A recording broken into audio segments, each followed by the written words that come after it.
Assalamualaikum warahmatullahi wabarakatuh. Alhamdulillahirabbil wassalatu wassalamu ala asyrofil anbiya'i wal mursalin sayyidina Muhammadin wa ala alihi washabihi ajmain, amma ba'du. Dengan hormat kepada Abi Hanif dan Umida selaku pengasuh Direktur Pesantren Subrkan Marawi Banifda, dan saya hormati kepada Mr. Iwan dan Mr. Rustamu Kepala Madrasah MTF SMA Marawi Banifda, dan tak lupa juga kepada seluruh jajaran Dewan Guru beserta warga saya di rumah yang selalu saya sayangi dan teman-teman saya yang selalu saya banggakan. Perkenalkan, nama saya Nifsatu Janati, saya kelas 10 dari MA Al-Qanaroy Banifida. Saya ingin mempresentasikan ke tema jenis saya, yaitu pelajaran tentang matematika tentang bunga tunggal.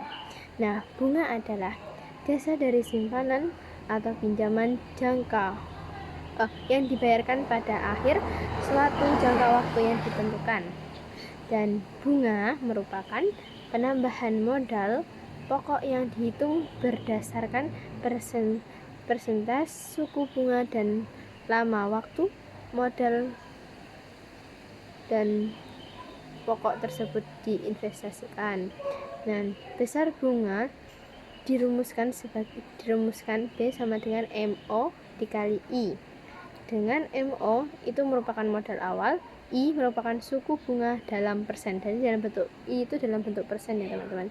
Nah, bunga tunggal itu dibagi menjadi dua. Yang pertama ada bunga simpanan dan bunga pinjaman. Bunga simpanan itu merupakan balas jasa dari bank kepada orang yang menyimpan uangnya di bank. Kalau bunga pinjaman itu adalah balas jasa yang ditetapkan oleh bank kepada peminjam atas pinjaman yang diperoleh. Nah, di sini ada modal akhir dapat ditulis sebagai M sama dengan MO ditambah B. Nah, itu merupakan modal akhir. Jadi beda ya, modal awal dan modal akhir itu beda rumusnya. Dan rumusnya itu ada 3. Satu ada MN sama dengan MO ditambah B. Kalau yang rumus yang kedua itu ada MN ditambah MO sama dengan MN sama dengan MO ditambah MO dikali I dikali N. Dan rumus yang ketiga itu ada MN sama dengan MO dalam kurung 1 ditambah I kali N. Nah, diketahui MO atau modal awalnya itu Rp1.500.000. Nah, suku persennya itu 4% per tahun, dan waktunya itu 3 tahun. Jadi diketahui modal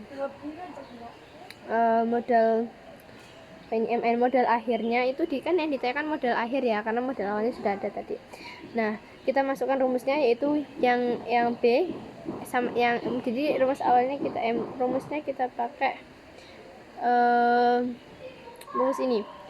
Rumus B sama dengan MO dikali I dikali N sama dengan tadi kan Rp1.500.000 ya, dikali 4 kan 4%, kita tulis jadi 4/100 dikali N nya kan 3 tahun jadi 3.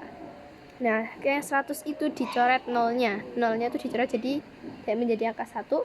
Nah, yang 500.000 itu dicoret, kan nolnya kan ada 5 ya, jadi kita coret 2 jadi sisa 3. Nah, jadi dikali 15 dikali 4 sama dengan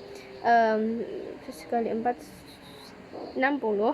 Nah, terus 60 dikali 3 yaitu dikali 3 tahun ya, dikali N sama dengan 180. Nah, itu. Nah, di sini ada pengertian dari rumus. Nah, kalau rumus B sama dengan MN dikurang MO itu merupakan B-nya itu merupakan bunga. Kalau MN-nya itu modal akhir, kalau MO-nya modal awal. Nah, kalau rumus yang kedua ini ada B sama dengan MO dikali I dikali N. Nah, I-nya itu sebagai suku bunga persen, yaitu bisa bentuk persen seperti 2,5%, 4%, 2%, 1%. Nah, kalau yang N itu adalah waktu, yaitu seperti waktu dia tuh jaraknya itu berapa, kayak misalnya 3 tahun atau 1,5 tahun, 2 bulan, 3 bulan. Nah, itu teman-teman.